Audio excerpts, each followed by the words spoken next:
The Cleveland Browns didn't just lose another game, they exposed something much bigger, and it didn't happen on the field. It happened behind a podium with a microphone on, when Kevin Stefanski said just enough to tell everyone exactly how he feels about his quarterback, without ever actually saying it.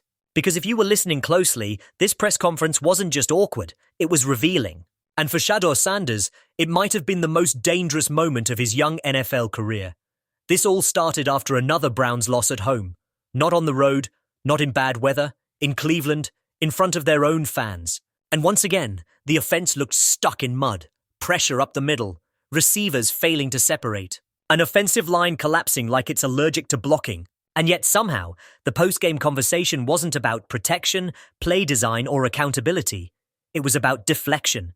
And it started immediately. Stefanski opened by addressing Quincy Duncan's injury. An ugly one, ankle dislocation, fractured fibula. No one disputes how serious that is. And to his credit, the tone was right. Concerned, sympathetic, professional. That part was easy. Anyone can sound like a leader when talking about injuries. But the moment the questions shifted to the game itself, the tone changed completely. The first explanation out of Stefanski's mouth: turnovers.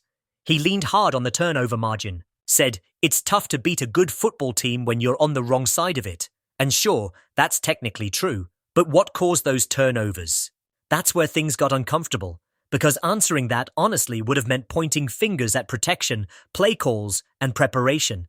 So instead, he stayed vague, surface level, safe. Because if you dig even a little deeper, those turnovers didn't come out of nowhere. Batted passes at the line, receivers dropping balls that turn into interceptions, a quarterback forced to throw while bodies are already in his lap. That's not randomness, that's structure failing, and Stefanski never went there, not once. Then came the missed field goal before halftime.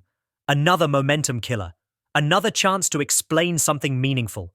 Instead, Stefanski brushed it off as a rare lapse in an otherwise excellent operation.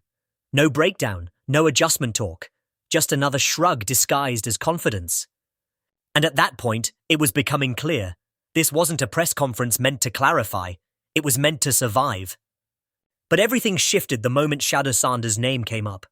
Asked about his quarterback's performance, including the pinky injury, the scramble plays, the toughness, Stefanski praised the effort, said Sanders battled, said he made plays with his feet, all things that sound supportive on the surface. But then came the line that changed the entire tone of the room.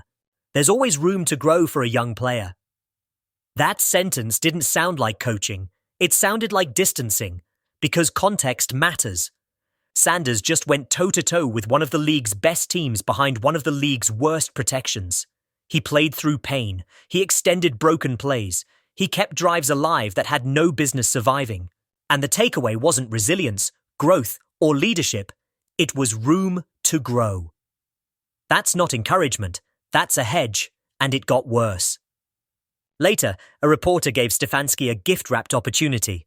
A softball question asked whether Sanders was exceeding expectations with his mobility and elusiveness. This was the moment. The chance to publicly back his quarterback, to show belief, to quiet noise, and Stefanski shut it down instantly. I wouldn't frame it that way. Just like that. No smile, no follow-up praise, no acknowledgement of growth. Instead, he pivoted to saying this was always part of Sanders' game, something they saw on college tape. Translation? This isn't impressive. This is expected. That one answer said more than anything else all night. Because when a head coach refuses to say his quarterback is exceeding expectations, especially under these circumstances, he's sending a message, not just to the media, not just to fans, but to the locker room and to the front office. That message was simple. Don't get attached. Think about what Sanders has dealt with so far. Limited reps early, no real chemistry building in camp, a rotating cast up front, constant pressure, minimal margin for error, and despite all of that, he's competing. He's keeping them alive late. He's not folding.